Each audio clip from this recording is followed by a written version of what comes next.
nga sa kwarto nila nanay at tatay, parang me at di talaga ang tawagan. Nagpa-service ako ng massage para makapag-relax sila. Kaso mare, gumagamit nga pala sila ng langis. Naku po, magiging manananggal yung nanay ko.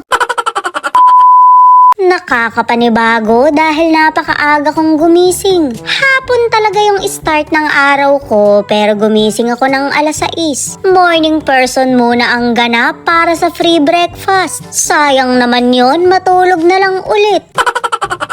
Gigisingin ko na nga rin yung mga kapatid ko kahit alam kong mga hindi pa natutulog. Namamahay kayo no, hindi kasi kayo sanay sa aircon. May flash din yung bowl dito kaya apura CR nyo. Hindi uso ang tabo dito kaya amaze na amaze sila sa bidet. Okay lang yan, kasama sa paglaki yan. Ako nga ano'y nag-CR sa pangmayaman, akala ko may multo. Kabot na lang kasing nag-flash, yung pala may sensor. Sinampal na lang talaga ng kahirapan.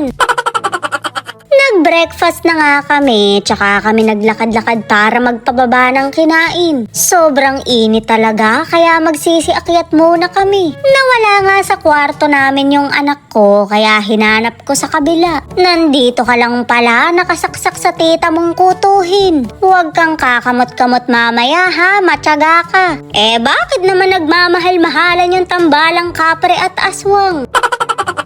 Mamayang hapon pa nga kami lalabas kaya naisip kong magpabook na lang ng massage. First time ng nanay at tatay ko yun, puwera biro. Medyo nag-aalangan lang talaga ako dahil gumagamit nga pala sila ng langis. Shoot amare, baka kabod na lang mahati yung bewang ng nanay ko. Mabuti na lang at hindi tumalab dahil Johnson Baby Oil pala yung brand ng nanay ko. Kawawa talaga yung mga nagmamasahe kapag kabod na lang siyang naging manananggal dito.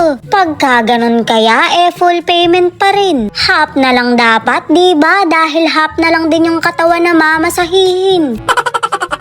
Bumaba na nga kami ng kapatid ko dito sa favorite spot ko. Tamang inom lang ako habang nagsuswimming yung bunsong kapatid ko at bebe ko. Sakto nga't dumating yung tambalang kapre at aswang kaya inalok kong uminom. Hindi nga pala manginginom yung nanay ko kaya mag-mango shake na lang siya. Mare, wala namang tindang laman loob dito.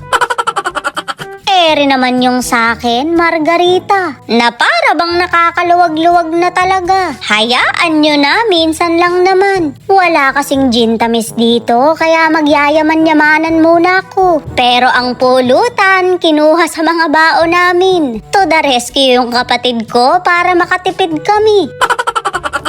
Alam nyo ba mare kung ano talaga yung pinakapaborito kong pulutan? Hindi pagkain, kundi chismisan. Hindi ko na mabilang kung ilang buhay na ba ang aming nasiraan. Eme!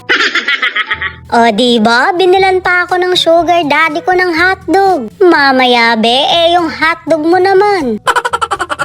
Tinanggal na nga ng kapatid ko yung contact lens niya dahil baka makatulugan daw niya pag nalasing. Para ka namang kasing bugok, contact lens sa dagat. Wala na akong matandaan dito dahil umiikot na yung mundo ko. Basta paggising ko na lang, mukha na akong aswang.